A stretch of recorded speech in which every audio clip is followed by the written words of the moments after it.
Sedangkan ide pembangunannya dari Bapak Sarwoko Martokusumo. Ide pembangunannya dari Bapak Sarwoko Martokusumo. Arsiteknya bernama Bapak Sudarsono. Ahli konstruksi bangunannya bernama Bapak Profesor Dr. Insinyur Roseno. Ahli konstruksi bangunannya bernama Bapak Profesor Dr. Insinyur Roseno. Monas dibuka untuk umum pada tanggal 12 Juli 1975 oleh Gubernur DKI Jakarta pada saat itu yang bernama Bapak Ali Saini. Nah, Bapak Ibu, adik-adik, tadinya nih Monas ini perkunjungan tamu-tamu negara saja atau tamu-tamu VIP. Tanggal 12 Juli 1975 dibuka untuk umum. Jadi seluruh rakyat Indonesia dari kalangan manapun bisa datang atau berkunjung ke Monas seperti itu. Nah, tujuan dirikan Monas ada 4. Yang pertama, untuk memperingati Hari Kemerdekaan Indonesia atau Hari Proklamasi, yaitu pada tanggal 17 Agustus 1945. Pada semua bangunan yang ada di sini mengandung tanggal, bulan, dan tahun kemerdekaan Indonesia.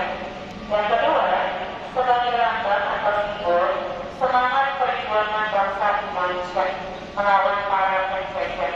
Nah, itu semangatnya itu atau simbolnya ada di legasi kemerdekaan atau semangat kegiatan. Bagaikan api yang menyala-nyala atau berkobar-kobar. Jadi menunjukkan semangat perjuangan bangsa Indonesia yang tak kunjung padam, yang tak pernah menyerah melawan para penjajah. Seperti itu.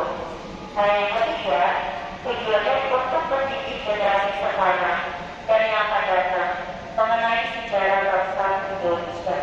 Nah, itu akan dijelaskannya di dalam atau tentang sejarah bangsa Indonesia dari masyarakat Indonesia purba, zaman Praja Jaya, Majapahit, tokoh wisata untuk menjajah, belajar tentang untuk menjajah, tanggal untuk menjajah, terus kita merdeka yang membacakan proklamasi kemerdekaan Indonesia oleh Bapak Insinyur Soekarno. Terus juga di sini nanti ada pemerintahan Orde Lama, ya, di mana Bapak Insinyur Soekarno yang menjadi Presiden Pertama Indonesia. Ya, atau mungkin Indonesia. Nanti akan dijelaskan sejarah sampai dulu. Nah, itu ya. Terus juga yang keempat, tujuannya sebagai objek wisata atau tempat rekreasi. Jadi Bapak Ibu, adik-adik di sini juga bisa berwisata. Ya, walaupun kita adik-adik di sini belajar, juga bisa juga berwisata. Nah, untuk bangunan-bangunan yang ada di Monas, di sini juga terbagi menjadi 4. Yang pertama, namanya Museum Sejarah. Bapak Ibu, adik-adik kita ada di sini, ini namanya Museum Sejarah. Di sini terletak 3 meter di bawah tanah. Jadi ini ruangan bawah tanah. Kenapa kita di ruangan bawah tanah? Karena dulunya kita ada perang secara sembunyi-sembunyi atau yang disebut dengan gerilya, ya. Jadi kita kalau gerilya itu artinya kita sembunyi-sembunyi, jadi nggak ketahuan sama lawan begitu atau sama yang kita perang seperti itu. Ya, ke dalam hutan, ke semang-semang, terus membuat ruangan di bawah tanah. Nah, ini terletak 3 meter di bawah tanah dengan luasnya di sini 80 kali 80 meter, terdapat 51 peragaan sejarah bagi lama. Yang kedua, namanya ruangan kemerdekaan. Di sana tingginya 8 meter sesuai dengan bulan Agustus, bulan kemerdekaan Indonesia. Di sana ada pintu gapura untuk mendengarkan rekaman suara asli dari Bapak Insinyur Soekarno pada saat membacakan naskah teks proklamasi. Lalu juga di sana juga ada lambang burung Garuda, tempat penyimpanan bendera, tapi benderanya hanya replika atau duplikannya.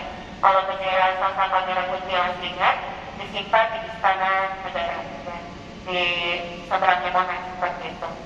Nah, terus ada juga di sana ada peta kepulauan negara Republik Indonesia dari Sabang sampai Merauke. Bangunan yang ketiga namanya pelataran cawan. Cawan itu artinya cangkir, wadah, mangkok, ya, bentuknya kayak trapesium. Nah, di sana tingginya 17 meter Kelasnya 45 kami 45